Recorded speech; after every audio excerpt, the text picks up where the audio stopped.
مش عارف ترجم السؤال. مش عارف ترجم السؤال.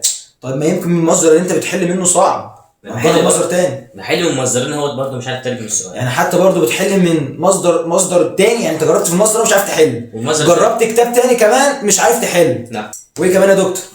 القطعتين دول يعني مصيبه بالنسبه لي. ما بعرفش اصلا ان انا اقرا الكلمات من الصعوبه. مش بتعرف تقرا اصلا الكلمات، مش بتعرف تترجم كمان. لا. طب ايه المشاكل التانية يا دكتور اللي بتواجهك؟ ده انت كده ما شاء الله عليك. ايه المشاكل التانية بتقابلك في الانجليزي؟ والجرامر ده يعني انا مش عايز اقول لك يا دكتور على كميه الافكار اللي فيه، يعني انا اصلا مش عارف المها. يعني انت مبوظ اصلا الانجليزي، يعني انت عايز تقول لي انك اصلا ما بداتش الانجليزي، صح؟ تمام. بص، احنا تداركنا الامر اللي هو انت برضه بتسمع فيديو الشرح وليكن بتاع الجرامر ومع ذلك مش بتعرف تحل. طيب احنا هنعمل ايه؟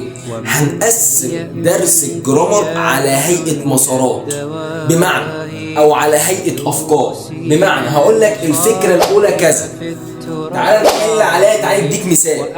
الفكرة التانية كذا، تعال نديك عليها مثال. الفكرة التانية التالتة كذا، تعال نديك عليها مثال. الفكرة الرابعة كذا، تعال نديك عليها مثال.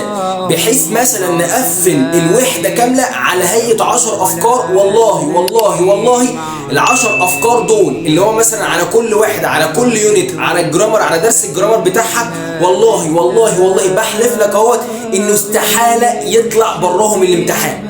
يعني مثلا لو الدرس ده جه في نهايه السنه والديدكشنز ده جه الموجه حط لك سؤال عليه، والله يا عم هيطلع لك بره الخمس او ست افكار اللي انا هقولهم لك باذن الله دلوقتي. فانا عايزك تركز بالله عليك وتكتب الفكره وتحتها المثال، بحيث ليله الامتحان تقول مثلا الفكره واحد كذا، احفظ الفكره اطبق عليها بمثال، احفظ الفكره اطبق عليها بمثال، وباذن الله هتقفل يا عم. وصلى على النبي صلى